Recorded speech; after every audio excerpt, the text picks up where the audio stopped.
আদ্রিত তার ক্লাসমেট মাহফুজকে সবার সামনে বেধম পিটিয়ে নাক ফাটিয়ে ফেলার জোগাড় প্রায়। গার্জিয়ান কল করা হয়েছে। স্কুলের প্রধান শিক্ষকের কক্ষে নিস্তব্ধ তাসফি এবং মাহিন বাসন্তী অপরাধী মুখ করে কাচুমাচু হয়ে বসে আছে। আদ্রিতকে যখন প্রশ্ন করা হলো সে কেন মেরেছে মাহফুজকে, আদ্রিত শির দ্বারা উঁচু করে তেজি কণ্ঠে বলে উঠল, ও মারিশার হাত কেন ধরবে? কে পারমিশন দিয়েছে ওকে? হু আর ইউ? প্রধান শিক্ষক সহ নিস্তব্ধ তাসফি মাহিন বাসন্তী হতবাক হয়ে চেয়ে রয় 12 বছরের আদ্রিতের মুখশ্রী পানে। ছেলেটা একদম ভাবলেশীন মুখ করে দাঁড়িয়ে আছে, দুহাত পিছু মোড়ে। তাকে দেখে এক ফোঁটাও বোঝার উপায় নেই সে খানিকক্ষণ আগে একজনকে মেরে নাক ফাটিয়ে কি কেলেঙ্কারিটাই না ঘটিয়েছে। তাসফি ধমকে উঠল ছেলেকে, শাট আপ! এটা তোমার কেমন ব্যবহার আদ্রিত? সরি বলো স্যারকে, সরি বলো, সরি বলো মাহফুজকে। আদ্রিত এক ফোঁটাও নড়ল না জায়গা থেকে। আর না তো মাথা নোয়ালো, আর না তো সরি শটাও উচ্চারণ করল। নিস্তব্ধ ক্ষমা চাওয়ার ভঙ্গিতে বলল, I am extremely sorry sir. আসলে ছোট মানুষ বুঝতে পারেনি। এরকম ভুল আর রিপিট হবে না, আমরা কথা দিচ্ছি আপনাকে। প্রধান শিক্ষক গম্ভীর কণ্ঠে বললেন, দেখুন একটা নিস্তব্ধ, আমি বুঝতে পারছি আপনার ব্যাপারটা, কিন্তু এরকম হলে কিন্তু বিপদ হয়ে যাবে। এমনিতে আদ্রিত যথেষ্ট ব্রিলিয়ান্ট স্টুডেন্ট, বাট দুবার একই কাজ করা তো স্বাভাবিক কিছু নয়, তাই না? এর আগেও একবার সে কিন্তু একই কাজ করেছে। এর আগেও সে ক্লাস 4-এর একজনকে সকলের সামনে থাপ্পড় মেরেছে। তার অপরাধ ছিল মাহারিসার আর্টের খাতায় হাত দেয়া। তাসফি আকুতি করে বলল, দেখুন স্যার, আমরা বুঝতে পারছি সামনে ওর পরীক্ষা, আর তো মাত্র 2 মাস। প্লিজ স্যার, আমাদের উপর ভরসা রাখুন, ভবিষ্যতে এ কাজের পুনরাবৃত্তি হবে না, আমরা কথা দিচ্ছি। এখন তোকে কোথাও ট্রান্সফারও করা সম্ভব নয়। আদ্রিত চোয়াল শক্ত করে বলল, আর আমি কোথাও ট্রান্সফার হচ্ছিও না মা। নিস্তব্ধ ছেলের পানে রাগী চোখে চেয়ে শুধালো, বড়রা কথা বলছে আদ্রিত, তোমার কাছে জানতে চাওয়া হয়েছে। কি হলো, স্পিক আপ। বড়দের মাঝে কথা বলতে নেই, শেখায়নি তোমায়? সরি বলো। সরি পাপা। স্যারকে সরি বলো, এরকম আর করবে না, প্রমিস করো। আদ্রিত বলল না। তাসফি উঠে এসে ছেলের গালে ঠাস করে চড় মারল, চোখ লাল করে বলল, কি হলো? সরি বলো স্যারকে, প্রমিস করো। সরি, তবে প্রমিস করতে পারছি না। আর ওই ইডিয়েটটাকে সরি বলার প্রশ্নই আসে না। বলে আদ্রিত তাসফির হাত ছাড়িয়ে দৌড়ে বেরিয়ে গেল। নিস্তব্ধ তাসফি দুজনেই হতাশ শ্বাস সারল। তাসফি আজকাল ছেলেকে নিয়ে বড্ড চিন্তায় থাকে। তার মনে হচ্ছে ছেলেটা তার দিন দিন বড় হচ্ছে আর নিজের সামনে একটা অদৃশ্য দেয়াল গড়ে তুলছে, যেখানে তাদের সকল শাসন চলে। কিন্তু আদ্রিতের নিজের করা অনুভূতির মাঝে তাদের শাসন চলে না। তখন ছেলেটা যেটা করবে সেটাই সঠিক। আদ্রিত মাহরিসার প্রতি যে অনুভূতি দেখায় অন্য কারো প্রতি তা দেখায় না। এমনকি নিজের বোনের বিষয়েও এতটা নাক গলায় না, যতটা না সে মাহরিসার বেলায় গলায়। বিষয়টা তাকে বড় ভাবনায় ফেলে। এগুলো তো ভালো লক্ষণ নয় মোটেও। মাহরিসা একপাশে দাঁড়িয়ে ভয়ে কান্না করেই যাচ্ছে। আহা, তার জন্য আদু ভাইয়ের এখন কত বকা খেতে হচ্ছে, তার ভীষণ কষ্ট হচ্ছে কিনা। মাহিন নিস্তব্ধকে বলল, চিন্তা করিস না দোস্ত, সব ঠিক হয়ে যাবে। আমরা বোঝাবো ওকে, বাচ্চা তো, বড় হলে ঠিক হয়ে যাবে। বাসন্তী আর মাহিন মাহরিসাকে নিয়ে বেরিয়ে গেল কক্ষ ছেড়ে। নিস্তব্ধ তাসফিও স্যারকে সালাম জানিয়ে বেরিয়ে এলো একই কাজের পুনরাবৃত্তি ঘটবে না তার কথা দিয়ে। তারা সে কথা কতটুকু রাখতে পারবে কে জানে। বাড়ি ফিরতে ফিরতে তাসফি নিস্তব্ধকে হুঁশিয়ারি দিয়ে বলল, বাড়ি গিয়ে ছেলেকে শাসন করবেন। সব হয়েছে আপনার লাই পেয়ে পেয়ে। আপনি ভাবতে পারছেন আদ্রিতের জন্য মাহারিসা কতটা ভয় পেয়ে আছে, কিভাবে কান্না করছিল বেচারি। নিস্তব্ধ অসহায় কণ্ঠে বলল, আমি আর কি করতে পারি বলো? তাসফি নিস্তব্ধর পানে লাল চোখে চেয়ে শুধালো, আমি কি করতে পারি মানে? ছেলেকে 2টো চড় থাপ্পড় মেরে ঠিক করবেন? এই কথায় কথায় ছেলে মেয়ের গায়ে হাত তোলা বন্ধ করলে হয় না জান? না, হয় না। কেন হয় না? ছেলেকে একটু আদর করে বোঝাতে পারো তো নরম স্বরে। পারবো না। নিস্তব্ধ দুষ্টু হেসে শুধালো, কেন পারবে না শুনি? এই যে আমি রেগে গেলে আমায় জড়িয়ে ধরে আদর দাও, তখন কি করে পারো? এই থামবেন আপনি? সব সময় অসভ্য অসভ্য কথাবার্তা। পালক হবেন কবে? ইহজন্মে নহে, পরজন্মেও নহে। তোমার সনে এই নিষিদ্ধ ইশারায় সর্বক্ষণ তোতা পাখি, বুঝলে? আসছে। নিস্তব্ধ তাসফির কাঁধ আলতো জড়িয়ে ধরে মুচকি হেসে বলল, তুমি কি এখনো বুঝতে পারোনি বউ আদ্রিত্যের অনুভূতি? তাসফি অবাক কণ্ঠে বলল, অনুভূতি বুঝবো মানে? এইটুকু বয়সে কিসের অনুভূতি? অনুভূতি এক অন্যরকম অনুভূতি, যা বিয়ের পর তোমার প্রথম দেখে আমার হয়েছিল। ভালো না বেশেও সেই অনুভূতি। এই অনুভূতি জন্মাতে বয়সের পরিপক্ক হতে হয় না বউ। তাসফি তার ডাক্তার সাহেবের কাঁধে মাথা রেখে শুধালো, কিন্তু সেই অনুভূতি যে বড্ড ভয়ঙ্কর ডাক্তার সাহেব। মাহরিসা অবুঝ, আদ্রিতের পাগলা মতে সে ভয় পাবে। ওর কাছে আদ্রিতের ব্যবহার ভয়ঙ্কর লাগতে পারে।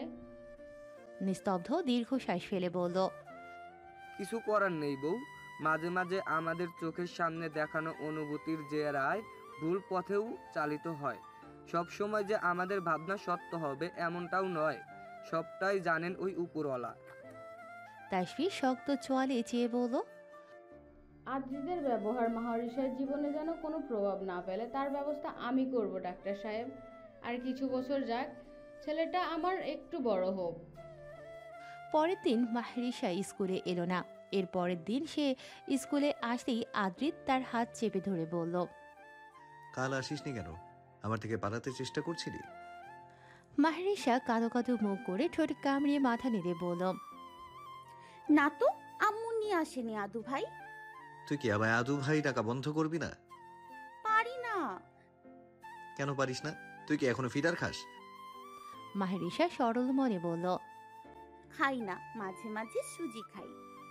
তার মনে কি আর তার আদু ভাইয়ের মতো এত প্যাচগোছ আছে নাকি? হ্যাঁ, সেই তো। তুই তো সুজিই খাবি। সুজি কুমারী কিনা? ক্লাসে বসে বসে তো ঠিকই গড়গড় করে সরে ও সরেয়া ক খ গ ঘ 1 2 ABCD আওড়াস। তখন পারিস কেমন করে সেগুলো? পারি না তো, মিস শিখিয়ে দেয়। ঠিক আছে, আমি এখন শিখিয়ে দিচ্ছি, শেখ। বল আদ্রিত। আর দ্রুত। আদ্রুত নয়, বল আ। আ এরপর দ্রি। দয় হিসি দি। এরপর তো।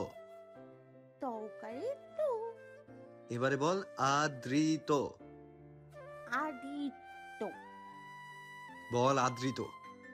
মাহরিসা ঠোঁট উল্টে বলল, আদু ভাইয়া। থাপ্পড়ে তোমার গাল লাল করে দেবো বেয়াদব। ফাজলামো করো তুমি আমার সঙ্গে। সত্যি করি না। চুপ, স্টুপিড। টুপিট। Shut up. Shut up. Adrit মাহরিসার দিকে চোখ লাল করে চাইল। মাহরিসা কাঁদো কাঁদো মুখ করে আবার খিলখিল করে হেসে দিল। এই যে সে হাসে, তার আদু ভাইকে রাগাতেই তার ভীষণ ভালো লাগে। তার আদু ভাই যখন তার দিকে রেগে তাকায়, তার তখন নাচতে ইচ্ছে করে। কেন এত ভালো লাগে? মাহরিসা দৌড় দিতে নিতেই আদ্রিত তার হাত ধরে বলল, মাহফুজকে সেদিন মারার জন্য কাঁদছিলি তুই? খারাপ লেগেছে তোর ওর জন্য? মাহরিসা ঠোঁট উল্টে মাথা নাড়ল। লাগেনি। তো কাঁদছিলি কেন? মাহরিসা জবাব দিল না। আদু ভাইয়া পেছনে হাম্বা। আদ্রিত পেছনে চাইতেই মাহরিসা তার হাত ছাড়িয়ে দিল দৌড়। আদ্রিত তার পানে কটমট করে চেয়ে বিড়বিড়ালো, আজ যাবি না নানা বাড়ি? তখন তোকে মজা বুঝাবো বেয়াদব। সন্ধ্যা আদ্রিত নিজের রুমে বসে পড়ছিল। আজ ওসমান ভিলায় সুজন, মাহিন সবাই এসেছে। তার এমন হাঙ্গামা পছন্দ নয়। মাহরিসা তার নাদুস নুদুস শৈলে হাতে একখানা আদর্শলিপি বই নিয়ে তার রুমে ঢুকে আদ্রিতের সামনে নিজের বইখানা রেখে শুধালো। আদু ভাইয়া পড়িয়ে দাও। আদ্রিত তার হঠাৎ আগমনে বিরক্ত হয়ে বলল, পারবো না, আমার পড়া আছে। আমাকে না ডিস্টার্ব করলে শান্তি হয় না। মাহরিসা নিজের অবস্থা আরো গেড়ে বসতে আদ্রিতের বিছানায় উঠে বসল। আম্মু বলেছে আমাকে ডিসপাত না করে আদু ভাইয়ার কাছে বই নিয়ে যা পড়তে। ওটা ডিসপাত নয় বেয়াদব, ডিস্টার্ব হবে। আমার ডিসপাতেই ভালো। নাও পড়িয়ে দাও। আম্মু বলল তোমার আদ্রিত ভাইয়া অনেক ব্রিলিয়ান্ট, তার কাছে যাও। বিলিকান্ট নয়, ইডিয়েট, ব্রিলিয়ান্ট। তুই আমার সামনে থেকে যাবি? নয়তো এই স্কেল দিয়ে বাড়ি দিয়ে তোর মাথা ফাটাবো। মাহরিশা কাঁদো কাঁদো মুখ করে নাক টেনে বলল। পরিয়ে দাও আদু ভাইয়া, মিস মারবে। আদ্রিত এবারে নড়ে চড়ে বসলো। সত্যি বলছিস তো? সত্যিই মারতে চেয়েছে নাকি বানিয়ে বানিয়ে বলছিস? মারবে সত্যি, এই যে এতখানি মারবে দেখো। মাহরিশা নিজের দু হাত ছড়িয়ে দেখানোর চেষ্টা করবে। আদ্রিত ঠোঁট চেপে হাসল। ঠিক আছে, পর। আদ্রিত ক খ পড়ানোর ধরতেই মাহরিশা নাকের সর্দি আদ্রিতের পরনের টি শার্টে মুছে দিল। আদ্রিত তার পানে আগুন চোখে তাকালো, যেন এখনই ভস্ম করে দেবে তাকে। চিৎকার করে বলল, ইয়াক! এক্ষুনি বের হ আমার রুম থেকে, এক্ষুনি মানে এক্ষুনি। মাহরিশা ভয়ে কেঁপে উঠে তৎক্ষণাৎ বই ফেলে দৌড় লাগালো। অভদ্র মেয়ে, ছি, আমার টি শার্টটাই নোংরা করে দিল। আদ্রিত রাগে গজগজ করতে করতে ওয়াশরুমে ঢুকে গেল। নিলয় সাহেব সোফায় বসে পেপার পড়ছেন। মাহরিশা আদ্রিতের রুম থেকে বের হয়ে কাশফির সঙ্গে খেলছে। নিলয় সাহেবের অপর পাশে সাদাব আর নিস্তব্ধতা বসে আছে। দুজনের হাতেই নুডলসের বাটি। নিস্তব্ধতা ফোনে রিলস দেখছে এক মনে, আর ফোনের দিকে চেয়েই কাঁটা চামচে উঠিয়ে মাঝে মাঝে খানিকটা নুডলস গালে দিচ্ছে। কিন্তু সাদাব সে খাচ্ছে না। তার প্রচণ্ড মেজাজ খারাপ হচ্ছে। নিরিবিলির বাচ্চা নিরিবিলি তার সঙ্গে কথা না বলে ফোন দেখবে কি জন্য? সাদাব নিঃশব্দে বাটি হাতে উঠে দাঁড়ালো। টিপ টিপ পায়ে সে নিস্তব্ধতার পেছনে গিয়ে দাঁড়ালো। নিস্তব্ধতার মাথায় প্রায় কোমর ছুঁই ছুঁই চুল। সাদাব নিঃশব্দে লম্বা নুডলসগুলো একে একে নিস্তব্ধতার মাথায় সাজাতে লাগলো। অথচ মেয়েটা কিচ্ছু টের পাচ্ছে না, সে এতটাই ফোনে মগ্ন। সাজানো শেষ হতেই সে নিস্তব্ধতার সামনে গিয়ে দাঁড়িয়ে হাত ভাঁজ করে বলল, কাশফি, দেখ তোর নিঃশব্দতা আপুর মাথার চুল পেকে গিয়েছে সব। যা ধার নিয়ে আয় তো, এক এক করে উঠিয়ে দিয়ে সাফ করে দিই। নিস্তব্ধতা চট করে সামনে তাকালো, সঙ্গে সঙ্গে মাথায় হাত দিয়ে চিৎকার করে উঠল, সজনে ডাটার বাচ্চা, আজ তোর একদিন কি আমার একদিন। নিস্তব্ধতা সাদাবের পেছনে ছুটতে লাগলো। সাদাব ছুটতে ছুটতে নিলয় সাহেবের পেছনে এসে দাঁড়ালো। দাদু আমায় বাঁচাও প্লিজ, রাক্ষস রানী কটকটির হাত থেকে আমায় বাঁচাও প্লিজ। দাদু প্লিজ, তুমি ওকে আমার হাতে দিয়ে দাও। আমার মাথার পাকা চুল আজ আমি ওকে খাওয়াবো। দুটোতে আবার ছুটতে শুরু করলেন। নিলয় সাহেব বুঝে পেলেন না কাকে রেখে কাকে থামাবেন। কি হচ্ছে এখানে? অনিমা বেগমের হুঙ্কারে দুজনেই সঙ্গে সঙ্গে শটান হয়ে দাঁড়িয়ে গেল। অনিমা বেগম এগিয়ে এসে দুজনের দিকে চেয়ে বললেন, কি সমস্যা? তোমরা ছোটাছুটি করছো কেন? আর নিহারিকা নুডলস কি মাথায় রাখার বস্তু, নাকি খাবার জন্য তৈরি করা হয়েছে? নিস্তব্ধতার সঙ্গে সঙ্গে মাথা নাড়ল। এখন সে কি করে বলবে সাদাবের বাচ্চা তার মাথায় এই কেলেঙ্কারি ঘটিয়েছে? দাদুন কখনোই বিশ্বাস করবে না। কি হলো, উত্তরটা? সাদাব সঙ্গে সঙ্গে বলে উঠল, দাদুন ও আমায় বললো ওর নাকি মাথার চুলগুলো সাদা বানাতে খুব ইচ্ছে, তাই তো আমি ওগুলো ওর মাথায় রেখে দিলাম। এই দেখ আমার মাথায় চুল নেই, আমাকে সুন্দর লাগছে নাকি? ও কি বলো? দাদু ভাই, তোমায় বলেছিলাম নিস্তব্ধতার কথা শুনবে না, দুজনে একটুও দুষ্টুমি করবে না, কিন্তু তোমরা কি করেছো? দাদুনের কথা শুনছো? শোনোনি তো, সেই মোতাবেক এখন তো শাস্তি পেতেই হবে। টিট ফর ট্যাট, তাই না দিদি ভাই? দুজনে এক পা খাড়া করে কান ধরে দাঁড়িয়ে থাকো 20 মিনিট। নিলয় সাহেব গিন্নির কথায় হাসলেন। সেই একমাত্র পারে দুটো বিচ্ছুকে সায়স্তা করতে। নিস্তব্ধতা সাদাবের দিকে দাঁত কেলিয়ে হাসল। বেশ হয়েছে, এখন কেমন লাগছে? অনেক ভালো লাগছে। প্রচুর লাগছে, মিথ্যুক কোথাকার। আদ্রিতের এসএসসি পরীক্ষার পরের একদিনের ঘটনা। মাত্র সে কলেজে পদার্পণ করেছে। বছর পরে সেই গণ্ডিও পার করে ফেলবে অনায়াসে। অনেকগুলো দিন পর আদ্রিত আর মাহরিশার দেখা। আদ্রিত ভ্রুকুচকে সোফায় জড়সড়ো হয়ে বসে থাকা মাহরিশাকে দেখল। মেয়েটা দিন দিন কেমন ফুলে ফেপে উঠছে, ঠিক বর্ষার বাড়া জোয়ারের পানির ন্যায়। মেয়েটা কথায় কথায় আগের মতন আর ঠোঁট উল্টায় না। কেন উল্টায় না? মেয়েটার কাচুমাচু মুখ দেখতে যে তার আদু ভাইয়ের ভালো লাগে না, সেটা কি বোকা মেয়েটা বোঝে না? যাকে কিছু বলার সঙ্গে সঙ্গে কাদো কাদো মুখ করে ঠোঁট উল্টে তাকাতো, তার তো সেই ছোট্ট মাহরিশাকেই ভালো লাগতো। কেন বোঝে না বোকা মেয়েটা? আদ্রিতের হৃদয়ের উত্থাল পাতাল ঢেউ তোলানো ধ্বনি কি মেয়েটা শুনতে পায় না? কেন পায় না? আদ্রিত গম্ভীর স্বরে বলল। যা তো, আমার জন্য এক গ্লাস পানি নিয়ে আয়। জড়সড় হয়ে বসে থাকা মাহিরিসা হঠাৎ আদ্রিতের আদেশে চমকে সামনে তাকালো। আদ্রিতের গম্ভীর মুখশ্রী দেখে সে আরও চুপসে গেল। সে আসলে এতক্ষণ আদ্রিতকে দেখেই ভয় পাচ্ছিল। আদু ভাইয়া ছোট্ট সময়ের মতো আবার তাকে ধমকাবে না তো কথায় কথায়। মাহিরিসা ভয়ে ভয়ে গ্লাসে পানি এনে দিল। আদ্রিত গ্লাস হাতে নিতে নিতে গম্ভীর কণ্ঠে জিজ্ঞেস করল, ক্লাস 6-এ পড়িস, এখনই ছেলেদের সঙ্গে এত ঢলাঢুলি কিসের তোর? মাহিরিসা চমকে উঠল। মানে মানে ও আমার ক্লাসমেট। তো ছেলে ক্লাসমেটের সঙ্গে তোর এত কি? আদু ভাইয়া আসলে শারাপ, তোকে নিষেধ করেছি না আদু ভাই ডাকতে? আদু কি, হ্যাঁ? এখনো বাচ্চা তুই? সুজি তো এখনো নিশ্চয়ই খাস না। মাহিরিসার চোখ ছলছল করে উঠল। ছেলেদের সঙ্গে যেন তোকে ঢলাঢলি করতে না দেখি। বড় হোসনি তুই? নিজের ভালো বুঝিস না? তোর কি মনে হয় সব ছেলে মেয়ে তোর মতো অবলা? মাহিরিসা মাথা নিচু করে মাথা নাড়ালো। আর মিশবি ওদের সঙ্গে? মাহিরিসা মিহি কণ্ঠে বলল, আর মিশবো না। গুড। মাহিরিসা ছটফটে মনে দ্রুত পালালো আদ্রিতের চক্ষু গোচর হতে। উফ, বড় বাচ্চা বেঁচে গেছে সে আজ। তার আদু ভাই কেন এমন করে তার সঙ্গে কে জানে। একটুখানি আদুরে স্বরে কথা বললে কি এমন ক্ষতি হবে? মহাভারত তো আর অশুদ্ধ হবে না, তার খাবারে তেলাপোকাও পায়খানা করবে না। নিস্তব্ধতা আর সাদাফের এসএসসি পরীক্ষার পরের ঘটনা।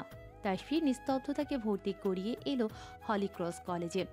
কিন্তু চান্স পাওয়ার পরেও সুজন সাদাফকে নিয়ে যখন নটরডেম কলেজে ভর্তি করাতে গেল, সে কিছুতেই ভর্তি হবে না।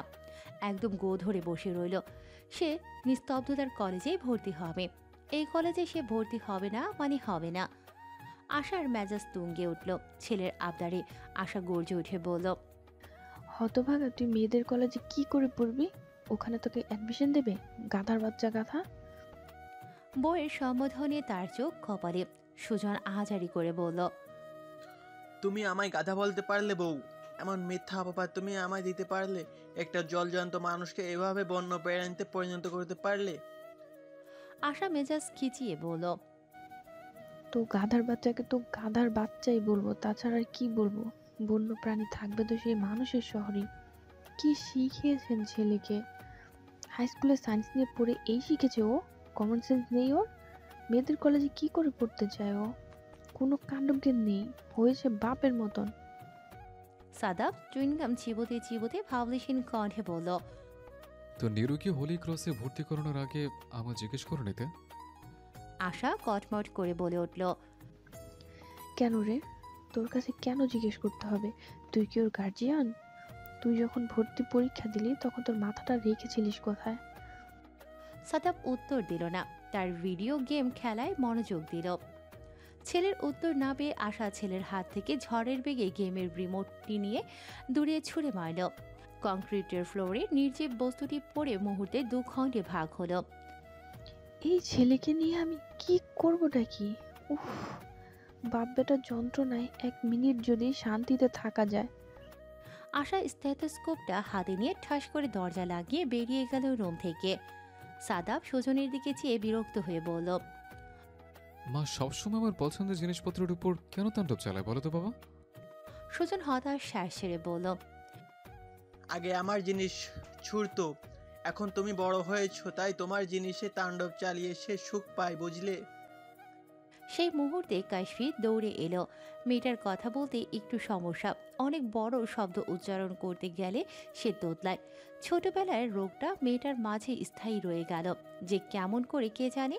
হয়তো সেটা তাকে প্রচণ্ড ভালোবেসে ফেলেছিল, তাই তো ছেড়ে যেতে নারাজ। ভাইয়া, তোমার জ্যামিতি বক্সটা আমায় দেবে প্লিজ? আমারটা খুঁজে পাচ্ছি না। সাদাব রিমোটটা সরাবার চেষ্টা চালাচ্ছিল। খুঁজে নে গিয়ে, দেখছিস না কাজ করছে। কাশ্মীর মাঝে মাঝে মনে হয় কথা বলে সে কাউকে বিরক্ত করছে না তো। শেষমেশ নিস্তব্ধ আর সুজন উপায় না পেয়ে দুটোকে ঢাকা সিটি কলেজে ভর্তি করিয়ে এলো। নিস্তব্ধতা দাঁতে দাঁত চেপে সাদাপের দিকে চাইল। সাদাপ দাঁত গেলিয়ে হাসল। নিস্তব্ধতা সাদাপের পায়ে লাথি মেরে বলল, সজনে ডাঁটার বাচ্চা, তোর জন্য আমার এই কলেজে ভর্তি হতে হলো। তুই জানিস ইতিমধ্যে আমার কতজন ফ্রেন্ড হয়েছিল ওই কলেজে? সাদাব ভ্রু কুচকে বলল। কজন ছেলে ফ্রেন্ড পটিয়েছিলে? নিস্তব্ধতা কটমট করে চাইল। সাদাব জিভে কামড় দিয়ে বলল, উপস, সরি, ওটা তো মেয়েদের গার্লস কলেজ, মাই মিস্টেক। তো তোর ফ্রেন্ডগুলোর নম্বর দিস। নিস্তব্ধতা শয়তানি হেসে ঠোঁট গোল করে বলল, হুম, এই তো লাইনে এসেছো চাদু। তোমার ছেলে ফ্রেন্ডগুলোর নাম্বার আমায় দিও কেমন, দেখি কোনটাকে ভালো লাগে। তোর ফ্রেন্ডগুলো তোর মতো সবজি না হলেই হয়। সাদাব ভ্রু কুচকে নিল। কেন, আমার ফ্রেন্ডদের দিয়ে তোর কী কাজ? আমি তো তোর ফ্রেন্ডদের থেকে নোট নেওয়ার জন্য নম্বর চাইছিলাম, অন্য কিছু তো নয়। তাছাড়া ছেলেদের কিছু মেয়ে ফ্রেন্ড থাকতেই পারে, কিন্তু মেয়েদের এত কিসের ছেলে ফ্রেন্ডের দরকার? নিস্তব্ধতা বুকে হাত বেঁধে শুধালো, ও আচ্ছা, তাই নাকি? তো আমায় কটা ছেলে ফ্রেন্ড জোটাতে দিয়েছিস তুই? 0। সাদাব দাঁত গেলিয়ে হাসল। নিস্তব্ধতা ব্যাগের উপরে থাকা খাতা দিয়ে সাদাবের পিঠে বাড়ি মারল। হারামি, জিরোটা তাই না? জিরোটা। আমার ফ্রেন্ড দেখলেই তোর চুলকানি ওঠে কেন? উপস, লাগছে তো, মারছিস কেন? আমার এই ভোলা ভোলা মুখটা দেখে তোর মায়া হয় না বলছে? নিস্তব্ধতা আরো কয়েকটা পিঠে বসাতে বসাতে বলল, না হয় না। উপস, মেরে ফেলবি নাকি? শুধু মারবো কেন, মারার পর কুচি কুচি করে কেটে তোকে বুড়িগঙ্গা নদীতে ভাসিয়ে দিব। বুড়িগঙ্গা কেন, কত পরিষ্কার নদী রয়েছে। তুই বরং আমায় পদ্মায় ফেলে দিয়েছিস কেমন? তবে রে। সাদাব ছুটল তার পেছন পেছন। নিস্তব্ধতা কিছুদিন পর ক্লাসে বসে নিস্তব্ধতা মনোযোগ দিয়ে খাতায় কিছু লিখছিল। সাদাব কোথা থেকে ফট করে এসে খাতাটা এক ঝটকায় নিয়ে নিল। নিস্তব্ধতা চেঁচিয়ে উঠল, এই দিয়ে দে বলছি, দে। একদম খাতা খুলবি না আমার। সাদাব দিল না। খুলতে নিতেই নিস্তব্ধতা চেঁচিয়ে উঠল, সাদাফ, সাদাফ, সাদাফ প্লিজ খুলিস না আমার কসম। প্রথমবার নিস্তব্ধতার মুখে নিজের নাম শুনে থমকে দাঁড়ালো সাদাব। অবাক চোখে চেয়ে রইল নিস্তব্ধতার করুণ মুখের দিকে। নিস্তব্ধতা অসহায় চোখে চেয়ে শুধালো, প্লিজ দিয়ে দে সাদাফ, তোকে আমি ফুচকা খাওয়াবো, প্রমিস। সাদাব কোনো কথা বলল না। তার হঠাৎ কি হলো কে জানে। নিস্তব্ধতার হাতে হাতে খাতাটা ধরিয়ে দিয়ে হনহন করে বেরিয়ে গেল। নিস্তব্ধতা যেন হাঁপ ছেড়ে বাঁচল। বছর পার হলো, মাহরিসাও বড় হয়েছে, সেই সঙ্গে তরতর করে বেড়েছে তার যৌবন। ক্লাস 7-এ পড়ুয়া মাহরিসার মনে আজ বিষাদের ছোঁয়া। ইদানিং তার মনটা প্রায় বিষণ্ণ থাকে। আজ অনেকগুলো দিন সে তার আদু ভাইকে দেখে না। অনেক দিন নানা বাড়ি যাওয়া হয় না। আম্মুকে বাড়ি ফিরে বলতে হবে ওসমান মিলায় যাওয়ার কথা, কিন্তু ওই যাওয়াই যে তার জীবনের কাল হবে কেই বা জানত। ভবিষ্যৎ জানা যে অসম্ভব। মাহেরিসার মনে পড়ে যায় একটি ঘটনার কথা। শত বিষণ্ণতার ভিড়েও তার মুখে ফুটে হাসির ঝিলিক। সেদিন আদ্রেতের টি শার্টে সর্দি মাখানোর পরেও পরের দিন সে আবার গিয়েছিল তার আদর্শলিপির বইখানা তুলে তার আদু ভাইয়ের কাছে পড়া শিখতে। নিজেকে ভালো দেখানোর তারিফে সে গিয়েছিল নিস্তব্ধতা আপার রুমে। তারপর তার ড্রেসিং টেবিলে থাকা লাল লিপস্টিকখানা দিয়ে আচ্ছা মতো ঠোঁটে ঘষেছে। ব্যাস, তারপর তাকে ভীষণ সুন্দর লাগছিল, একদম পাড়ার মোড়ের সকিনার মতো সুন্দরী। আদু ভাইয়া পরিয়ে দাও, আম্মু বলেছে কাল ভালো করে পড়নি কেন, আজ সুন্দর করে স্টাডি করে আসবে। আদ্রিত দাঁতে দাঁত চেপে বলল, স্টাডি নয়, স্টাডি। ওই একই হলো আদু ভাইয়া। My name is Adrit, not আদু। আদ্রিত বলে বল, নয়তো ডাকবি না আমায় বেয়াদব। আদ্রিত এ যাবৎ নিজের বইয়ে মনোযোগী ছিল। মাহেরিসার দিকে তাকাতেই তার চক্ষু চড়ক গাছ। ইডিয়েট, কি করেছিস মুখে? মাহেরিসা ঠোঁট জোড়া উলট পালট করে ঘুরিয়ে ঘুরিয়ে বলল, সুন্দর লাগছে না আমায় আদু ভাইয়া? আদ্রিত দাঁতের দাঁত চেপে বলল, হ্যাঁ, ভীষণ সুন্দর লাগছে, বিউটিফুল। একদম আমার বাড়িতে মাঝে মাঝে আসে না ওই যে পাগলটাকে দেখেছিস, ঠিক তার মতো। মাহেরিসার মুখখানা কাদো কাদো হয়ে গেল। সে ঠিক জানে পাগলকে ভালো দেখা যায় না, পচা দেখা যায়। আদু ভাই তাকে পচা বলল। মাহেরিসের ভীষণ রাগ হলো। আদ্রিতের গায়ে ছিল সাদা শার্ট। মাহেরিশা দৌড়ে গিয়ে নিজের মুখের সমস্ত লিপস্টিক আদ্রিতের শার্টে ঘষে ঘষে মুছতে লাগলো। আদ্রিত চোখ বড় বড় করে চাইল, তার দু হাত দিয়ে ঠেলে সরালো মাহেরিশাকে। ছোট্ট মাহেরিশা আদ্রিতের কোমর জড়িয়ে ধরে ফুপিয়ে ফুপিয়ে কেঁদে বলল, আমাকে ভালো লাগছে না, বলো বলো, ভালো লাগছে? আদ্রিত কোনোভাবেই তাকে ছাড়াতে না পেরে শেষমেশ অসহায় কণ্ঠে বলল, হ্যাঁ বাবা, ভীষণ ভালো লেগেছে তোকে, সত্যি ভীষণ ভালো লেগেছে। দেখি ছাড় ছাড় মারু, এই মেয়ে। আদ্রিত ভাইয়ের মুখে নিজের নাম মারু শুনতে মাহেরিশার চোখ দুটো চকচক করে উঠল খুশিতে। তার মানে আদু ভাই ও তাকে আদর করে ডেকেছে। সেই খুশিতে সে আদ্রিতের গালে টুপ করে একটা চুমু খেল। তারপর খিলখিল করে হাসতে হাসতে সারা ওসমান ভিলা দৌড়ে বেড়ালো। আর আদ্রিত সে হতভম্ব হয়ে বসে রইল। 5 মিনিট পর দেখা গেল মাহেরিশা আবারও আদ্রিতের রুমে ছুটে এলো। সঙ্গে আবারও আদ্রিতের কোমর জড়িয়ে ধরে তার অপর গালে টুকুস করে চুমু খেয়ে দৌড় মারল। আদ্রিত কথা বলার ভাষা হারালো। ও গড! মাহেরিশার ভাবনার মাঝেই সূর্যি মামার উত্তাপ কমতে কমতে একটা সময় আকাশ মেঘলা হয়ে উঠল। মাহেরিশার সঙ্গে পাল্লা দিয়ে তারাও বিষণ্ণতার খেলায় নামলো খুব করে। তাই তো তাদের অশ্রুগুলো ঝরে পড়ল জল হয়ে। মেঘের গরম গরম শব্দে মাহেরিশার হুঁশ ফিরল। স্কুলের ছুটির ঘন্টা পড়ে গেছে, বৃষ্টি এখনো নামেনি। মাহেরিশা চাইলেও খুব করে বৃষ্টির আগেই কোনো রিস্কায় চড়ে বসতে, কিন্তু সে বের হয়ে বাঁধল বিপত্তি। কে জানতো বিপদ তার জন্য ওত পেতে রয়েছে, সুযোগ পেলেই তাকে খপ করে ধরবে। মাহেরিশা বের হয়ে রিস্কা তো পেল না, তার উপর ঝমঝমিয়ে বর্ষণের আগমন ঘটল। মাহেরিশার পরনে সাদা পাজামা, নীল রঙের ড্রেসটা তার জন্য কাল হলো। অদূরে দাঁড়ানো কিছু সিনিয়র ছেলে পেলে সিগারেট টানছে, আর তারা মাহেরিশার নাস্তানাবুদ মুখখানা অবলোকন করছে আর হাসছে, যেন কোনো সার্কাস দেখে তারা ভীষণ মজা পাচ্ছে। মাহেরিশা ভীষণ করে চাইছে নিজের ব্যাগটা দিয়ে নিজের সামনে ঢেকে ছেলেগুলোর চোখ এড়াতে, কিন্তু সম্ভব হচ্ছে না। সে যে স্কুলের ভেতরে যাবে তাও সম্ভব নয়, কারণ গেট ইতোমধ্যে বন্ধ করে দেওয়া হয়েছে স্কুল ছুটি হওয়ায়। তার ভীষণ কান্না পেল, তার চোখের জল বৃষ্টির পানির সঙ্গে মিশে যাচ্ছে খুব সংগোপনে। নিজেকে ভৎসনা করল খুব করে। তার আদু ভাই ঠিকই বলে, সে আস্ত একটা গাধা ইডিয়েট। ছেলেগুলো এগিয়ে এলো। কি খুকি, যাবি নাকি? চলো তোমায় বাড়ি দিয়ে আসি। মাহেরিশা সমানে পেছাচ্ছে। বৃষ্টির কারণে সমস্ত দোকানপাট বন্ধ। একটা ছেলে মাহেরিশার হাতে একটু স্পর্শ করতেই সে এবারে পিছু ঘুরে ছুটতে লাগলো। সে খুব করে বুঝতে পারছে আজ এদের হাত থেকে তার নিস্তার নেই, যদি না সৃষ্টিকর্তা কোনো মিরাক্কেল ঘটায়। সত্যি মিরাক্কেল ঘটল। পথিমধ্যে দেবদূত হয়ে হাজির হলো যেন আদু ভাই। আদ্রিত আর তার দুজন বন্ধু বিদ্যুৎ আর আবিদ বাইক নিয়ে বেরিয়েছিল একটা কনসার্টের উদ্দেশ্যে। কিন্তু পথিমধ্যে মাহেরিশার এই অবস্থা দেখে আদ্রিতের মাথায় যেন রক্ত চড়ে বসল। আদ্রিত সঙ্গে সঙ্গে বাইক থামিয়ে মাহেরিশাকে আগলে নিল। বিদ্যুৎ আর আবিদ সব কটাকে পেটাতে লাগলো। সকলের মাঝে একটা দারুণ ফাইট শুরু হলো। মাহেরিশা আদ্রিতকে জড়িয়ে ধরে ডুকরে কেঁদে উঠল। মাহেরিশার হঠাৎ রিয়াক্ট করায় আদ্রিত থমকে দুহাত স্যান্ডারের মতো উঁচু করে দাঁড়িয়ে রইল। সে চায় না মাহেরিশাকে অযাচিত স্পর্শ করতে। মাহেরিশা অবুঝ হতে পারে, সে তো নয়, মোটেও নয়। আদ্রিত দু হাত দিয়ে মাহেরিশাকে ছাড়িয়ে দাঁড় করালো।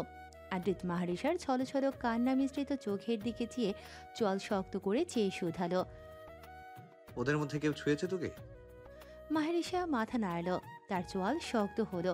হিংস্র বাঘের ন্যায় চোখ দুটো তার শিকারীর খোঁজে, যেন এক ধাওয়ায় আলাদা করে দেবে ঘাড় থেকে মস্তকটা। কে?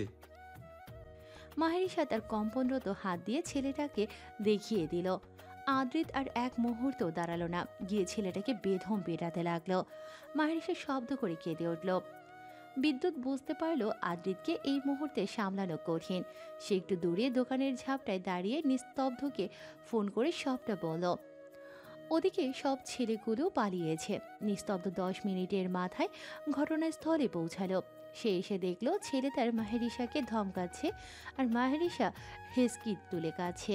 ছেলেকে এতদিন কিছু না বলেও নিস্তব্ধ আজ চুপ থাকতে পারল না। নিজের বন্ধুর মেয়েকে নিজের ছেলে এভাবেই ধমকাবে কোন সাহসে? মেয়েটার কিছু হলে বন্ধুর কাছে কি জবাব দেবে নিস্তব্ধ? নিস্তব্ধ গিয়ে ছেলের গালে ঠাস করে চড় বসিয়ে দিল। আদ্রের চোয়াল শক্ত হাত মুষ্টি করে নিল। সঙ্গে পরিবেশটা আরো থমথমে হয়ে উঠল। মাহেরিশা আরো ডুকরে কেঁদে উঠল। আদ্রিত তার দিকে শান্ত চোখে চাইল, যেন তার শান্ত চোখ মাহেরিশাকে বলল, এবারে খুশি হয়েছিস তুই মারু? এভাবে আমায় জ্বালিয়েই তো তুই শান্তি পাস সব সময়। মাহেরিশাকে ওসমান ভিলায় নিয়ে আসার পরেও তার কান্না থামছে না। তা দেখে তাসফিও প্রচণ্ড রেগে গেল ছেলের উপর। ছেলেকে সেও চর বসালো অপর গালে। মাহেরিশা আরও কাঁদতে লাগলো। কেন সবাই তার আদু ভাইকে মারছে? কেন সবাই বুঝতে চাইছে না সে আদু ভাইয়ের ধমকে কাঁদছে না, বরং তাকে মারার জন্য কান্না করছে? কিন্তু কেউ মাহেরিশার কথা শোনার প্রয়োজন বোধ করছে না। মাহেরিশার সমস্যা, সে অতিরিক্ত কোনো কিছুতে শক্ট হলে তৎক্ষণাৎ রিয়াক্ট করতে পারে না। আদ্রিত চুপচাপ চোয়াল শক্ত করে সবটা সহ্য করে যাচ্ছে। বাবা মায়ের ওপর তার কোনো অভিযোগ নেই। সেও দেখতে চায় তার বাবা মা কতটা অবুঝ হতে পারে। ওসমান ভিলায় বাসন্তী আর মাহিনের যাতায়াত ধীরে ধীরে কমে আসতে লাগলো, সঙ্গে মাহেরিশারও। কিন্তু নিবিড় নানা বাড়িতেই ঘুটি গেড়ে বসে। অনিমা বেগম তাকে রেখে দিয়েছেন নিজের সঙ্গে। আদ্রিতের ছেলেবেলার সদ্য জন্ম নেয়া এক মিশ্র অনুভূতির লেশ চাপা পড়ে গেল সেই সঙ্গে। সেদিনের মাহেরিশার চুমু খাওয়ার স্থানটায় সে আজও হাত বোলায়। মাহেরিশার মোছা লিপস্টিকের লাল রঙে রাঙা শার্টটা আদ্রিত যত্ন করে রেখেছে, সেটাও সযত্নে ব্যাগে ভরে নিল সে। অন্যের দেশে মাহেরিশাকে মনে রাখার তার এটাই একমাত্র হাতিয়ার। এইচএসসির পর আদ্রিত পাড়ি জমালেও বিদেশের মাটিতে নিজের ডাক্তারি পড়া সম্পন্ন করতে। তবে সবটাই যে তার মা তাসফির কারসাজি তা আদ্রিতের বুঝতে 2 মিনিটও সময় লাগেনি। সবটাই যে মাহেরিশার থেকে তাকে দূর করতে, সেটাও খুব ভালো করে বুঝেছে। কিন্তু নিয়তির লিখন তা জায়গা খণ্ডন, আজ কিংবা কাল যা ভাগ্যে আছে তা তো ফলবেই। আদ্রিত বুঝেছে মা চাইলেই তো তাকে দেশের কলেজে পড়াতে পারত, কিন্তু তা করেনি। আদ্রিত এত শব্দটি না করে চুপচাপ পাড়ি জমালো বিদেশে। সঙ্গে মায়ের প্রতি জমা হলো তার একরাশ অভিমান। সে অভিমান কতকাল অতিবাহিত হলে ভাঙবে কে জানে। প্রত্যেকটা মা বাবার প্রতি ছেলে মেয়েদের কিছু গোপন অভিযোগ থাকে। সেই অভিযোগ একসময় অপ্রকাশ্যে থেকে থেকে গড়ে অভিমানের পাহাড়। কিছু অভিযোগ তারা তা কখনো সামনাসামনি প্রকাশ করে না, কিন্তু বুকের মাঝে পুষে রাখে খুব যত্নে। বিশেষ করে আদ্রিতের মতো ঘাড়তেরা অভিমানী স্বল্পভাষী ছেলেরা, যার চুপ করে থেকে নিজেদের অনুভূতিগুলো নিজেদের মাঝে দমিয়ে রাখে, কিন্তু ভেতরে ফাটে জ্বলন্ত লাভার নেয়। যেদিন সে লাভা ছুটবে সেদিন আর সেই অনুভূতির দলকেও দমিয়ে রাখা অসাধ্য, তারাও ছুটবে। রোশনি মাহেরিশার কাঁধে হাত দিলে তার ধ্যান ভাঙে। কি করছিলি এতক্ষণ জানালার কাছে দাঁড়িয়ে? কখন থেকে ডাকছি তোকে, প্র্যাকটিক্যাল ক্লাসে যেতে হবে তো, আয় দ্রুত। রোশনির হঠাৎ স্পর্শে মাহেরিশা চমকে তাকায়, বিভ্রান্ত দৃষ্টিতে শোধায়, এই তো আসছে, তুই যা। মাহেরিশা জানালার ধারে শান্ত নির্মল ঠান্ডা বাতাসে চোখ বন্ধ করতেই হারিয়ে গিয়েছিল অতীতে। কেমন আছে তার আদু ভাই? আদু নয়, তার আদ্রিত ভাই। সে তো এখন বলতে পারে তার আদ্রিত ভাইয়ের নাম। মানুষটা দেশ ছাড়ার পর যে অনেক কিছু বদলে গিয়েছে। কেটে গেল কতগুলো বছর। মাহেরিশা নিজেও এখন বড্ড বড় হয়েছে, বড্ড। মেডিকেলের 2য় বর্ষে পড়ছে কিনা সে। এখন তো সে ছোট নয়, মোটেও ছোট নয়। আকাশ আজ ভীষণ পরিষ্কার, সেখানে নেই আজ কোনো ধোঁয়াশার খেলা। মাহেরিশা ক্লাসে বসে আছে উদয় সঙ্গীতে। আকাশ পরিষ্কার হলে কি হবে, তার মনের মাঝে যে বিষণ্ণতার ঘন ঘটা। ভাও। রোশনির হঠাৎ আক্রমণে খানিকটা চমকে উঠল মাহেরিশা। সে ভ্রু কুঁচকে প্রত্যুত্তর করল, কি ভাই, এভাবে ভয় দেখায় কেউ? মেরে ফেলবি নাকি? রোশনি কাঁধের ব্যাগটা নিচে নামিয়ে রাখতে রাখতে বলল, 5 মিনিট ধরে যে আমি তোর সামনে দাঁড়িয়েছিলাম, সে হুঁশ ছিল তোর? শোন, একটা গুড নিউজ আছে। কিসের গুড নিউজ? ক্লাস শুরু হয়েছে 10 মিনিট আগে, অথচ কিবরিয়া স্যারের এখনো আসার নামগন্ধ নেই। এর থেকে বয়ার নিউজ কি হয়? আরে সেটাই তো তোকে বলছি, ওই টাকু স্যারের ক্লাস বাদ। নিউ ডাক্তার এসেছেন, তিনি এই ক্লাস নেবেন আমাদের। ভালো। দূর বাল বলছিস কি? আসল কথা তো তোকে বলাই হয়নি। শুনলাম ক্লাসের বাহিরে কিছু মেয়েরা বলা বলি করছিল ছাড় নাকি ভীষণ হ্যান্ডসাম দেখতে। মাহরিশা নির্লিপ্ত ভঙ্গিতে বলল, তো হ্যান্ডসাম দিয়ে কি শরবত গুলিয়ে খাবো নাকি? আমাদের লাগবে এক্সপার্ট টিচার। কিবরিয়া স্যারের মতো ফটফটানি না হলেই হয়, বগলবাজি না করলেই হয়। ও সেটা নয়, ছাড়ের সঙ্গে নাকি একজন ডাক্তার ম্যামও এসেছেন, তিনিও আমাদের ক্লাস নেবেন। দুজনেই কানাডার প্রশিক্ষণপ্রাপ্ত ডাক্তার। দুজনের কথার মাঝেই একজন রমণী তাদের সামনে এসে দাঁড়ালো। হাই, আমি সৃজনী। ভার্সিটির গেটের সামনে দাঁড়িয়ে যুবতী রমণী নিজের চোখের কালো ফ্রেমের চশমাটা আর একটু উপরে উঠিয়ে ভীতু চোখে আশেপাশে চোখ গোল গোল করে চাইল। ভার্সিটির সামনে এত শোরগোল দেখে রমণী শুষ্ক ঢুক গেল। আজ তার এই বিশাল ভার্সিটিতে প্রথম দিন। তীব্র আনন্দের উত্তেজনার সঙ্গে সামান্য ভয়ে তার বুক মাঝে ধুকপুক ধ্বনি ঘণ্টা বাজিয়ে যাচ্ছে সমান তালে। রমণী ভার্সিটির সামনের বিশাল মাঠটার দিকে বিস্ময় নিয়ে চেয়ে রয়। এত বড় মাঠে করা হয়টা কি? রমণী গেটের মাঝখানে দাঁড়িয়ে মাত্রই সে কদম বাড়িয়ে ভেতরে পা ফেলবে, মুহূর্তেই সাই সাই করে কয়েকটা বাইক ঝড়ের বেগে তার পাশ কাটিয়ে ভেতরে ঢুকে গেল। হঠাৎ কাণ্ডে রমণীর আত্মারাম খাঁচা ছাড়া, চোখ দুটো খিচিয়ে কোনো রকমে দাঁড়িয়ে রইল সে। এই বুঝি তাকে পিষে দিয়ে গেল। ও গড! একজন তো একদম পায়ের কাছে এসে টান নিল। রমণী সঙ্গে সঙ্গে চমকে তাকালো। বাইকের ওপর থাকা যুবকটি চুইংগাম চিবুতে চিবুতে ঠোঁট কামড়ে উচ্চস্বরে বলে উঠল, হে ব্ল্যাক সুকমিত, গেটের সামনে দাঁড়িয়ে কি মাছি তাড়াচ্ছ? ফর ইউর ইনফরমেশন, এখানে একটা মাছির ম পাবে না। সামনে থেকে সরে দাঁড়াও, ইডিয়েট। বাইকে বসা যুবকের মুখশ্রী দৃশ্যমান নয়, পুরোটাই হেলমেট দ্বারা আবৃত, গায়ে জড়ানো তার লাল জ্যাকেট। যুবকের অদ্ভুত সম্বোধনে রমণী কপাল কুঁচকে তাকায়, তৎক্ষণাৎ প্রতিবাদ করে, আশ্চর্য, মানুষের সমস্যার জন্য কেউ চশমা চোখে পড়তেই পারে, তাই বলে কি তাকে চশমিশ ডাকতে হবে? আশ্চর্য। হে, তুমি জানো আমি কে? কত বড় সাহস, মুখে মুখে তর্ক করো মেয়ে। তো আপনি আমাকে যাচ্ছে তাই বলবেন আর আমি তা মেনে নেব ভেবেছেন? আমি তোমার সাথে কথা বলতে ইন্টারেস্ট নই, সো সামনে থেকে সরে দাঁড়াও। How funny! তো আপনাকে কে বললো আমি আপনার সঙ্গে কথা বলতে ইন্টারেস্ট? আপনি কি কোনো সেলিব্রিটি যে আপনার সঙ্গে কথা বলতে আমি তলপি তবলা গুটিয়ে চলে আসবো? যুবকটি বাঁকা হাসল। তুমি সামনে থেকে সরে দাঁড়াবে নাকি তোমার উপর দিয়ে চালিয়ে দেব? বিরক্তিতে কপাল কুঁচকে ফেলল যুবতী রমণী। বাকিদের মতো সেও তো পারে তাকে পাশ কাটিয়ে চলে যেতে, তা না করে এত প্যাচালের কি আছে? আশ্চর্য, অভদ্র ইতর একটা। কেন আপনি পাশ কাটিয়ে যেতে পারছেন না? তোমার সরতে প্রবলেম কোথায়? যুবকটি এবারে সত্যি সত্যি দেখা গেল তাকে পিষে ফেলার ধান্দায় নেমেছে। রমণী সঙ্গে সঙ্গে সরে দাঁড়ালো। মুহূর্তে যুবকটি বাইক নিয়ে তুফানের ব্যাগে ক্যাম্পাসে প্রবেশ করল। বাতাসের ঝাপটা যুবতী রমণীর চোখে মুখে এসে আছড়ে পড়ল। তার ইচ্ছে হলো ছেলেটার দিকে পায়ের জুতা খুঁজে মারতে। অসহ্য! কোথা থেকে আসে এরা?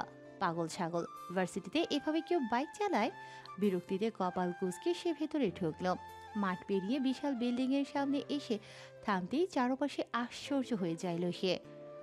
রমণী লক্ষ্য করল তার সঙ্গে পায়ে পা লাগিয়ে ঝগড়া করা লাল জ্যাকেট পরিহিত যুবকটি মাঠের ওপাশে থাকা বটগাছের নিচে দাঁড়িয়ে আরও কয়েকজন মেয়ে ছেলের সঙ্গে আড্ডায় মশগুল। কয়েকজনকে সব ফিসফিস গুঞ্জন করতে করতে তার পাশ কাটিয়ে চলে গেল দ্রুত গতিতে। অধিকাংশকে দেখা গেল ছেলে মেয়েগুলোর দিকে উকিঝুঁকি মেরে দেখতে। রমণী ভেঙচি কেটে সিঁড়ি বেয়ে উপরে উঠতে নিল, তবে কারো কৌতূহলী কণ্ঠের জিজ্ঞাসাবাদে তাকে থেমে যেতে হলো। হেই, ফার্স্ট ইয়ার। রমণী চমকে উঠে ভীতু চোখে তার দিকে ট্যাপ ট্যাপ করে তাকিয়ে থাকা মেয়ে দুটোর দিকে চাইল। এটা সিনিয়র নয় তো? মন তার সংশয় প্রকাশ করে। রমণী মিহি স্বরে বলল, জি, আপনারা? দুজনের মাঝে একজন মৃদু হেসে বলল, আরে আরে রিল্যাক্স, এত উত্তেজিত হওয়ার কিছু নেই। আপনি বলতে হবে না, আমরা তো সেম ব্যাচ। হাই, আমি অদিতি রহমান। আর ও আমার ফ্রেন্ড কাশফি। তুমি? রমণী হাঁপ ছেড়ে সেও মৃদু বলল। ও, আমি নাওমি, মুশফিকা নাওমি। অদিতি বলল। Wow, so cute. আজই প্রথম? নমি মাথা দোলালো। কাশফি জিজ্ঞেস করল, কোন ডিপার্টমেন্ট? নমি চোখ পিটপিট করে চাইল কাশফির কথা বলার ভঙ্গিতে। কাশফি সংকুচিত কণ্ঠে বলল, আসলে আমার কথা বলতে একটু। নমি তাকে থামিয়ে বলল, আচ্ছা আচ্ছা, কোনো সমস্যা নেই, আমি বুঝতে পেরেছি। আমি কেমিস্ট্রি ডিপার্টমেন্টে। তোমরা? দুজনের দাঁত কেলিয়ে হেসে শুধালো। সেম।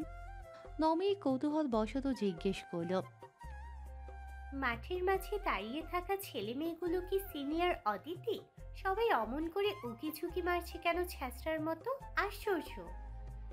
অদিতি ফিস ফিস করে বলল, এ আসতে বলো। উকি ঝুঁকি মারা ছেলে মেয়েগুলো কিন্তু আমাদের সিনিয়র হয়। শুনতে পেলে এসে চুল ছিঁড়ে দিয়ে যাবে। আর ওই যে মাঠে যাদের দেখছো, ওনারাও আমাদের সিনিয়র মাস্টার্সের আপু ভাইয়ারা। নমি কপাল কুঁচকে বলল, কেন কেন? সত্যি কথা বলতে পারবো না কেন? ওনারা চুল ছিঁড়তে আসলে আমরা কি ছেড়ে দেব নাকি? আমরা তাদের টাক করে দিব হাতের এক লহমায়। অত ভোলা বলা সেজে কি লাভ? তুমি জানো না তাই বলছো। ওই যে লাল জ্যাকেট পরা ছেলেটাকে দেখছো না, ওটা নিবিড় ভাইয়া। নীল জ্যাকেট পরা সাদা ভাইয়া আর ইয়েলো জ্যাকেট নীলাদ্র। বাকি কথা বলার আগে তিনজন লক্ষ্য করল তাদের কথা বলার মাঝে বটগাছের নিচে দাঁড়িয়ে থাকা ছেলেপেলেগুলো তাদের দিকে এগিয়ে আসে। অদিতি বিড়বিড় করে বলল, এরা আমাদের দিকে কেন আসছে? ওদের ভাবনার মাঝে ওখান থেকে সরার আগে ঝড়ের বেগে সকলে ওদের পাশ কাটিয়ে হনহন করে সিঁড়ি বেয়ে উপরে উঠে গেল।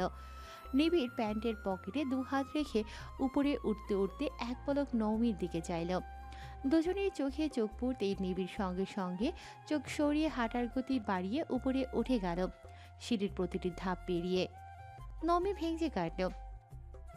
ইস, ঢং দেখ, কেমন চোরের মতো তাকাই। কেন রে, চুরি করেছিস নাকি তুই?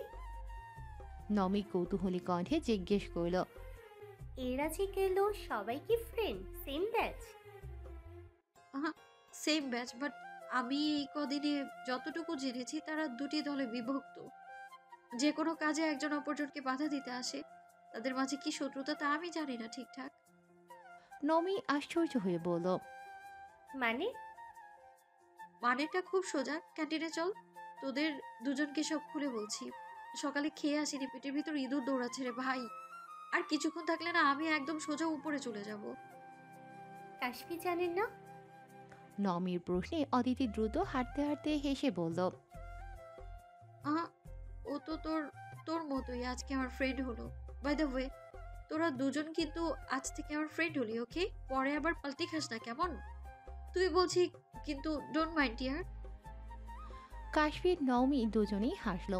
নমি বুঝতে পারল মেয়েটা বড্ড কথা বলতে পছন্দ করে, সঙ্গে ছেলে মানুষী ভাব বিদ্যমান মিশুকে।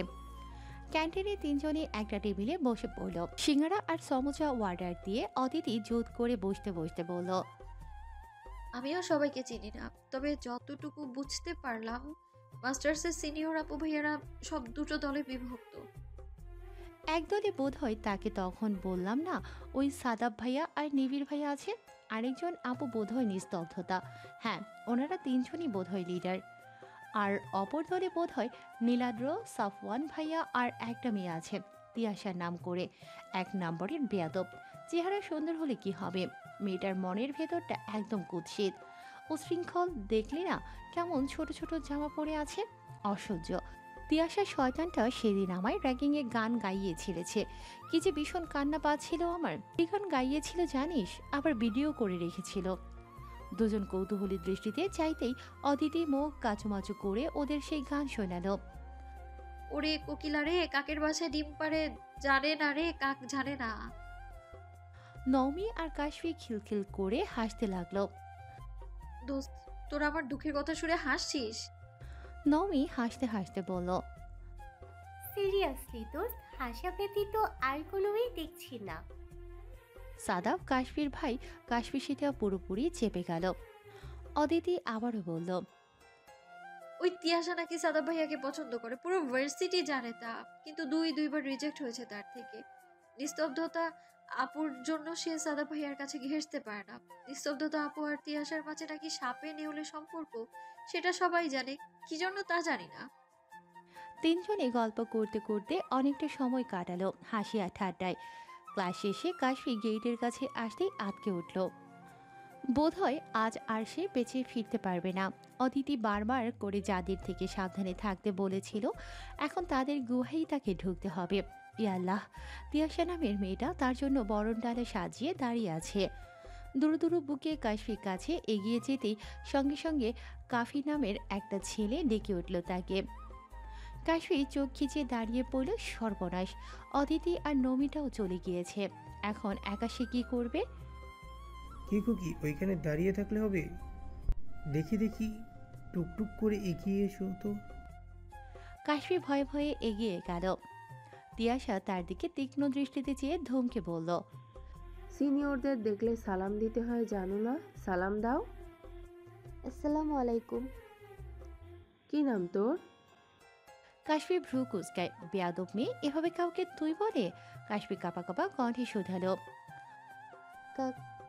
কাশফি ইফতিসাম। তনয়া হাসতে হাসতে বলল,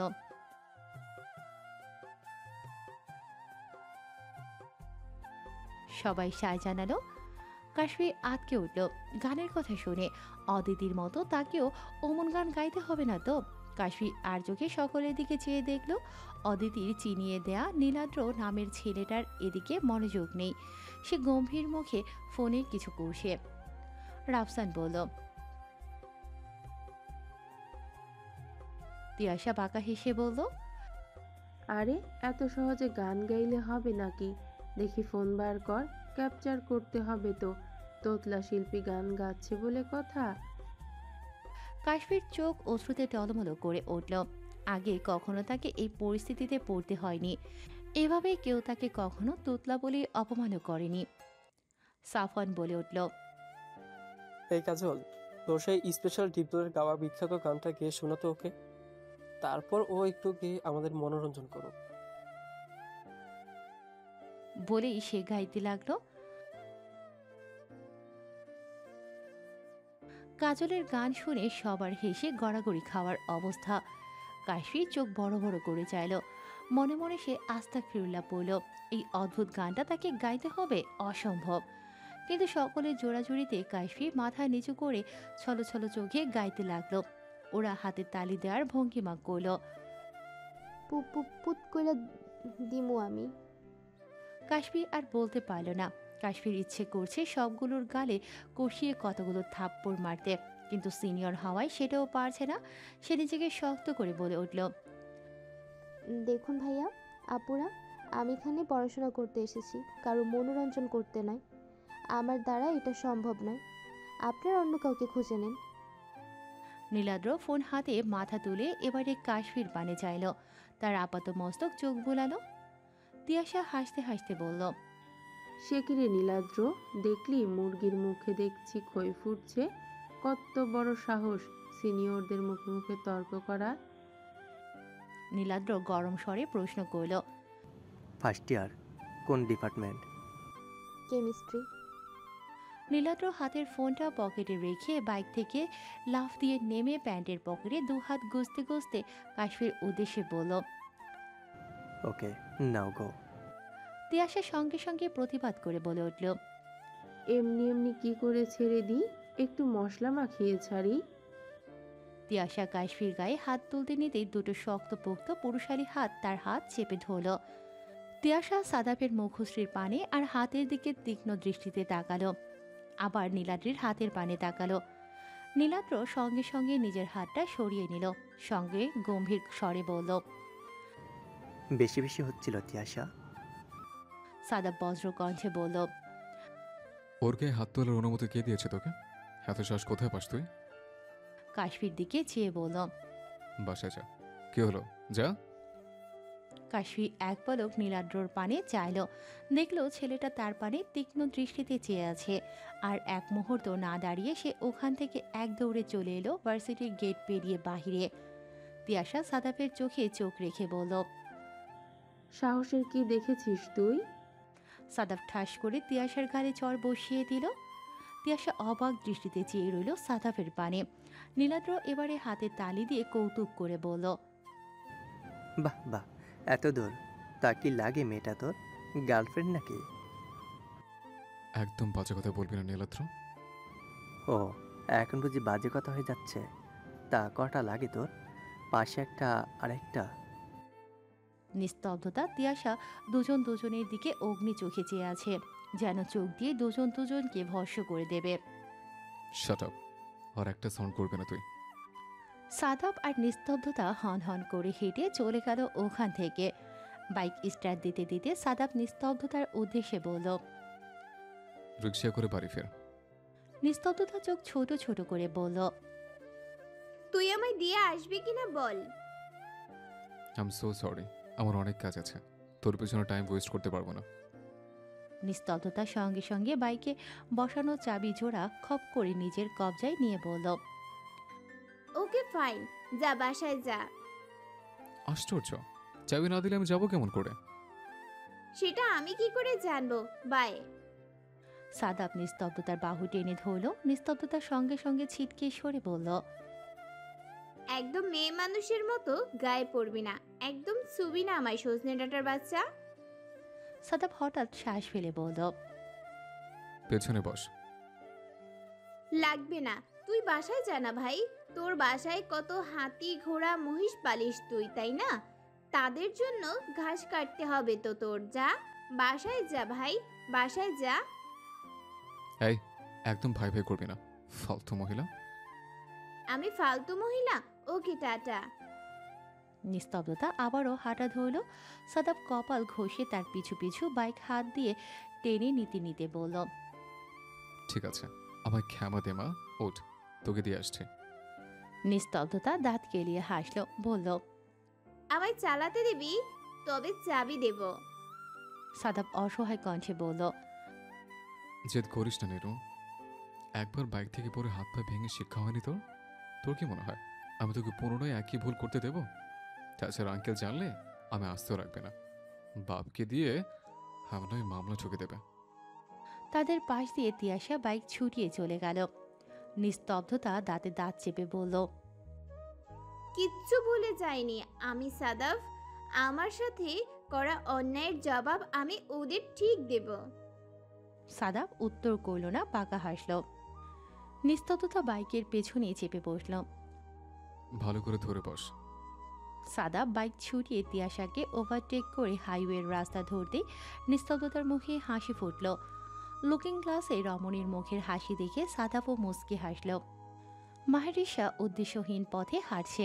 এই তো ক্লাসের নতুন স্যার হিসেবে সে আদ্রিতের দেখা পেয়েছিল। আজ অনেকগুলো বছর পর সে তার আদু ভাইয়ের মুখখানা খুব কাছ থেকে অবলোকন করেছে, সঙ্গে ধমকও খেয়েছে, রামধমক।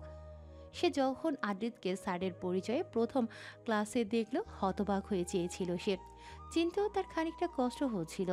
তার সঙ্গে কিছু বছর আগের আদ্রিতের রোগা পাতলা চেহারার গড়নের সঙ্গে তার বর্তমান শক্ত সামর্থ্য বাহু প্রশস্ত শরীর দেখে মাহেরিশা শুষ্ক ঢোক গিলল। সঙ্গে আরও শিওর হলো তার পরিচয় পর্ব সমাপ্ত হতেই। রোশনি পাশ থেকে খোঁচা মেরে বলল, কি ব্যাপার আমাদের মারুবানু, ছাড়ের প্রেমে পড়ে গেলি নাকি? চোখই সরাতে পারছিস না? তখন তো খুব বয়ান মারলে। হুম হুম। মাহেরিশার কর্ণকুহরে সে কথা পৌঁছলো কি না কে জানে। সে তো গালে হাত দিয়ে তার আদু ভাইয়ের ধ্যান করতে মগ্ন। হেই, স্ট্যান্ড আপ। রমণীর দিকে তীব্র আদেশসূচক বাক্য ছুড়ে দেওয়ার পরেও রমণীর ধ্যানভঙ্গ হলো না। ক্ষিপ্ত মেজাজে আদ্রিত এগিয়ে এসে মাহেরিশার ব্রেন্সে থাপ্পড় বসাতেই মাহেরিশা হকচকিয়ে উঠল। সঙ্গে সঙ্গে দাঁড়িয়ে পড়ল থতমত খেয়ে। জি জি। ওদিকে কি সার্কাস চলছে মিস? না আসলে ওখানে আপনি। আউট। আদ্রিতের ধমকে কেঁপে উঠল মাহেরিশা। মুখখানা কাদো কাদো হলো তার নিমিষেই। প্রথম দেখাতেই তার আদু ভাই তাকে এভাবে ধমক দিতে পারল কি করে পারল? ক্লাসের সবাই চাপা হাসতে লাগলো। মাহেরিশার সঙ্গে সঙ্গে ব্যাগটা হাতে নিয়ে এক দৌড়ে বেরিয়ে গেল। আদ্রিত ক্লাস শেষে বের হয়ে যেতেই মাহেরিশা পুনরায় ক্লাসে ঢুকলো, কিন্তু তার মন টিকল না কিছুতেই। রোশনি আর সৃজনীকে বলে বেরিয়ে এলো মুহূর্তেই, কিন্তু ক্লাসের বাইরে আসতেই তার মন বিষিয়ে উঠল। সে দেখতে পেল একজন সুন্দরী রূপবতী যুবতী রমণীর সঙ্গে আদ্রিত হেসে হেসে কথা বলছে। সে দৃশ্য অবলোকন করতেই মাহেরিশার প্রচণ্ড রাগ হলো। কেন হলো সে জানে না, শুধু জানে তার আদুভাই কেন একজন সুন্দরী রূপবতী রমণীর সঙ্গে হেসে হেসে কথা বলবে। কেন কেন কেন কেন কেন বলবে? তার মন মানতে নারাজ। সে যতই বোঝাকবে হ্যাঁ মনকে যে মন প্লিজ এসব ভাবনা ভাবিস না প্লিজ, কিন্তু সে কি আর সোনার পাত্রী? মেঘের হঠাৎ তীব্র প্রতিবাদে মাহেরিশা চমকে উঠল। পুনরায় গুরুম গুরুম শব্দের ধ্বনিতে মাহেরিশা ভ্রুকুচকে তাকালো আকাশবাণী। মুহূর্তে সে চমকে উঠল। সে কি হঠাৎ রোদে পোড়া উত্তপ্ত আকাশ এমন শীতলতায় ছেয়ে গেল কেমন করে? মেঘরাশি কেন তার রং বদলালো? বৃষ্টি আসবে নাকি? সর্বনাশ! তার কাছে না আছে ছাতা, আর না সে দেখতে পাচ্ছে আশ্রয় নেয়ার মতো কোনো ছাউনি। অপরিচিত পথ দেখে সে আরও চমকে উঠল। দ্বিগুণ আতঙ্কিত হলো তার হৃদয়। বছরখানেক আগের স্মৃতি তার মানসপটে হানা দিল দারুণভাবে। সঙ্গে নিজের গায়ে পরিহিত সাদা অ্যাপ্রনটি তার খুব করে চোখ কাড়ল। এমনই তো দৃশ্য ছিল সেদিন। মুহূর্তেই ঝমঝমিয়ে বর্ষণে ভিজিয়ে দিল তার শরীরের পরিহিত বস্ত্র। অদূরে কতগুলো বখাটের চেহারা দৃশ্যমান হতেই তার মুখখানি রক্তশূন্য হলো। ততক্ষণে ঘটনা পুনরাবৃত্তি ঘটে গিয়েছে। মাহেরিশা ঠোঁট কামড়ে ধরল আতঙ্ক উত্তেজনায়। বখাটেগুলোর মাঝের একজন বলে উঠল, বস, পাখি তো খাঁচায় নিজে থেকে ধরা দিয়েছে। আজ তো আমাদের খোঁজার কোনো প্রয়োজন হলো না। একজন মাহেরিশার বাম হাত চেপে ধরল। মাহেরিশা ছেলেটার অন্য কোষ বরাবর লাথি মেরে কোনো রকমে ছুটতে লাগলো। তাল মাতাল হয়ে ছুটতে ছুটতে সে কারো গাড়ির সামনে এসে আশ্রয় পড়ল। কোনো রকমে উঠে দাঁড়ালো সে। সেই মুহূর্তে মাহেরিশা স্পষ্ট দেখতে পেল তার আদু ভাইয়ের সঙ্গে তার দুই বন্ধু বিদ্যুৎ আর আবিদ বেরিয়ে এসেছে গাড়ি থেকে। আদ্রিত এগিয়ে এসে মাহেরিশার ছোট্ট শরীরটাকে আগলে ধরল। মাহেরিশা দেখল তখন কঠিন স্বরে স্ট্যান্ড আপ আর গেট আউট বলা যুবকটি এই মুহূর্তে তার বড্ড চেনা, ঠিক আগের ন্যায়। সেখানে নেই কোনো অপরিচিতির ছোঁয়া, যেন প্রতিদিন তাদের দেখা সাক্ষাৎ হয়, কথা হয়। মাহেরিশার জীবনের ইতিহাসের ঘটনার যেন পুনরাবৃত্তি ঘটেছে। বছরখানেক আগের ঘটনা যেন মাহেরিশার মস্তিষ্কের সমান তালে করা না আসে। কে তোর শরীরে টাচ করেছে? Speak up idiot! আদ্রিতের তেজশ্রী বজ্র কণ্ঠের মাহেরিশা কেঁপে উঠল। মাহেরিশা মাথা নাড়ল। আদ্রিত শিকারীর দৃষ্টির ন্যায় মাহেরিশার শরীরে চোখ বোলাতে বোলাতে শোধালো, কোথায়? হাত চেপে ধরেছিল আদু ভাইয়া। কোনটা? মাহেরিশা হাত উঁচু করে দেখিয়ে দিতে দেরি। আদ্রিতের ছেলেটার উপর হিংস্র সিংহের ন্যায় ঝাঁপিয়ে পড়তে দেরি নেই। মনে হচ্ছে এই বুঝি সে ছেলেটার হাড় মাংস ছিঁড়ে খাবলে একাকার করে ফেলবে। মাহেরিশা আদ্রিতের এমন হিংস্র রূপে কিংকর্তব্য বিমূঢ় হয়ে দাঁড়িয়ে আছে, মুখে হাত চেপে। মাহেরিশা স্পষ্ট টের পেল তার আদু ভাই পরিবর্তন হয়েছে। তার চেহারার গড়নের সঙ্গে পরিবর্তন হয়েছে তার গাম্ভীর্যতায়, সঙ্গে পুরুষালী হুঙ্কারের, ক্ষমতার সঙ্গে তেজস্বী ভাব ভঙ্গিমার। মাহেরিশা প্রতিজ্ঞা করেছিল এভাবে আর কখনো সাদা ড্রেস পরে বের হবে না বাহিরে, কিন্তু এখন সেই সাদা অ্যাপ্রনই তার নিত্যদিনের সঙ্গে। মাহেরিশা লক্ষ্য করছে আদ্রিতের মাঝে সেই মুহূর্তে বেপরোয়া ভাব অধিক পরিমাণে উজ্জীবিত। সে দেখল তার আদু ভাই এবারে আর উম্মাদের মতো ছেলেগুলোকে মেরে ফেলার পায়তারায় নেই। ঘটনা পুরোটা ঘটতে গিয়েও যেন কেমন করে আদ্রিত শেষ মুহূর্তের মোড় ঘুরিয়ে দিল। একদম মেরে ফেলা নয়, বরং সে বিদ্যুৎ আর আবিদকে ঝাঁঝালো স্বরে বলল, ছেলেগুলোকে রাস্তায় ফেলে দিয়ে আয়। একটাকেও হসপিটালে ভর্তি করবি না। মেয়েদের ইফটিজিং করা হারামজাদাগুলোর ভেতর ঢুকিয়ে দেব। ওর কলিজা ছিঁড়ে এনে আমি ভুনা করব গরম তেলে। ওদের খবর লাগা। ওর মা বোনকে সামনে এনে আমি ওদের দিয়ে ইফটিজিং করাবো। আদ্রিতের হুঙ্কারের মাহেরিশা ঠোঁট চেপে কেঁদে উঠল। একজন দায়িত্বশীল ডাক্তার কি করে এতটা বেপরোয়া অমানবিক হতে পারে? কি করে এতটা কঠোর হৃদয়ের পাষণ্ড হতে পারে? ডক্টর তো সে, কোনো দয়া নেই কি তার মাঝে? মাহেরিশার ভেতরকার হৃদয় চিৎকার করে বলে উঠল, অবশ্যই তার হৃদয়ে দয়াময় আছে মাহরিশা। না হলে তো তোর প্রতি এই দয়া মায়া দেখাতো না সে। সমাজের কীটপতঙ্গ প্রতি যে দয়া মায়া দেখাতে নেই, তাদেরকে তাদের কর্মফলের উপযুক্ত শাস্তি দেওয়া উচিত। এটাই তাদের প্রাপ্য। সেখানে দয়া মায়ার প্রশ্ন ছুড়ে দেয়াই তো বোকামি। সেখানে পাষাণ্ডই খাটে। না হলে অন্যায়ের বিরুদ্ধে প্রতিবাদ করবে কেমন করে সে? দুর্বল চিত্তের মানুষেরা সমাজের আর কয়েকটা পুরুষের ন্যায় পিছিয়ে থাকে, পড়ে থাকে সবার পরের সারিতে, সহ্য করে নেয় সমস্ত অন্যায়, অপবাদ, লাঞ্ছনা।